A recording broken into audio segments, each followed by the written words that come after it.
now we are more or less ready to start our proof. And as I told you, the idea is to find the vacuum in our representation, which means we should find a projection onto the vacuum.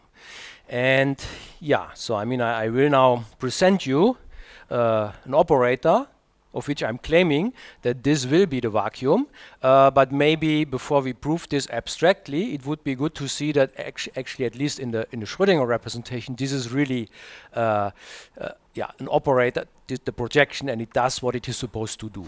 So maybe before I now really start to prove, let us just look in the Schrödinger representation that what I'm presenting you as a proposal for the projection onto the vacuum, at least in the Schrödinger representation, is the right choice. So what I'm going to do is I will claim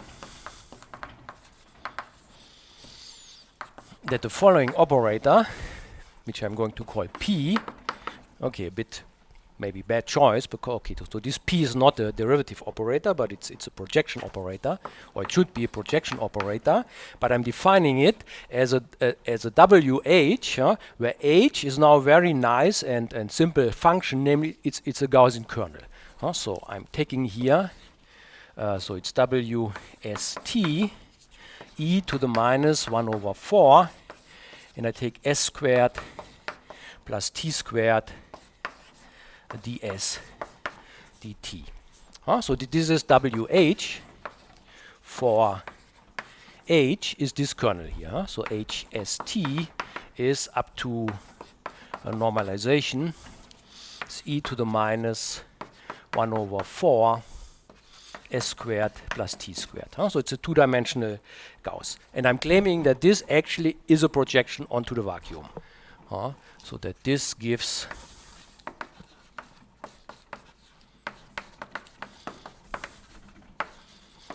projection onto the vacuum, and this is something which we can check, at least in the Schrödinger representation, because there we know what the vacuum vector is. So let us check this in the Schrödinger representation.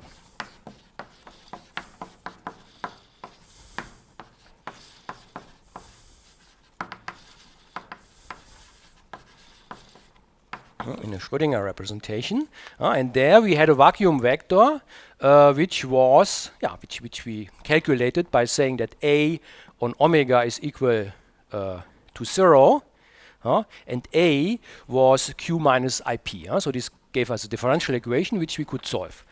So the solution was, recall, that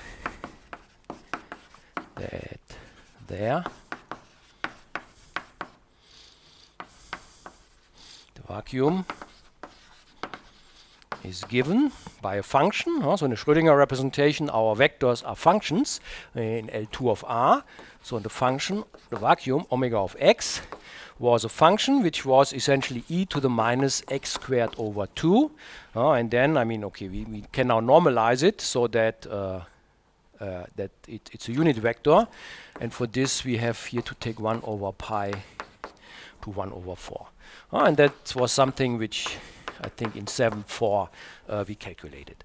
Good. Okay, so we have a vacuum in the Schrödinger representation, and in the Schrödinger representation, of course, we know very explicitly what the W operator does, because the W is a product of the V and the U, and we know what they are doing. So let us see what we have there. So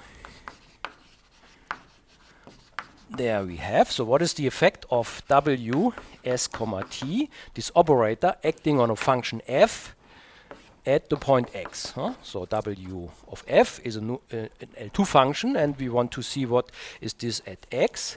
And then what is the effect? So W is the product of V and U. One of them shifts by the argument, and the other one multiplies by a phase. So what we get here is e to the 1/2 ist times e to the I tx f of x plus s. So we are shifting by the amount s, we are multiplying with this phase factor, and then this is the term which comes from the definition. So the W was u times v times e to something. Yeah, okay, and so this means I can now calculate this operator P in this representation.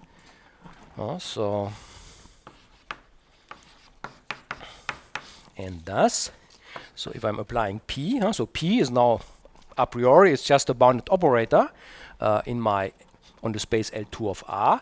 I apply it to function and want to see what is this at x. So by definition, this is 1 over 2 pi.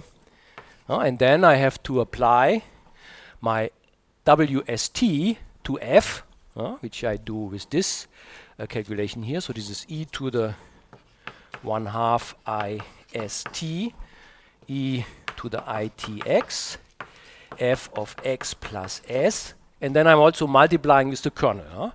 So this is the function h, which I'm using there for p. So it's also here e to the minus 1 over 4 s squared plus t squared, and I'm integrating with respect to ts and dt. Yeah, okay, and this is now something which we can do, some integration, and we can rewrite this in a form.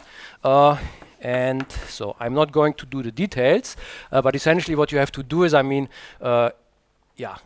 to do the integration instead over s. I'm using x plus s, so that I have here, I'm integrating the function, and then I have something else, and of course I will get some change of variables and this stuff. And if you do this calculation, which is, it's not hard, but it's not totally trivial, so you have to do a little bit shifting your variables around. But in the end, what you get is 1 over the square root of pi, and then you are left with f of s twiddle. So the s twiddle will essentially be this guy here. And you also changing this exponential factors. You get e to the minus 1/2 s twiddle squared ds twiddle times e to the minus 1/2 x squared. Okay. So you have to work a little bit in between. It's not just replacing x plus s by s twiddle, but you also have to do some of the integrations and shifting things around. Okay, but in the end you can change it into this, and now you see what you have here is really you do something to your function, and this is really taking the inner product with respect to this function, and what you get is a multiple of this function. And this really means that you are projecting down onto the vacuum. So what you have here really is that you take the projection of omega with f. So this is this term here, because omega is this e to the minus x squared factor, and then you remain exactly with this function as a function of x. So what you get is really a multiple of omega, and which multiple? The inner product of f with omega. And this really tells us that this operator here on f, the effect is really projecting the f down to omega. So indeed, in this representation, this operator here is the projection onto the vacuum.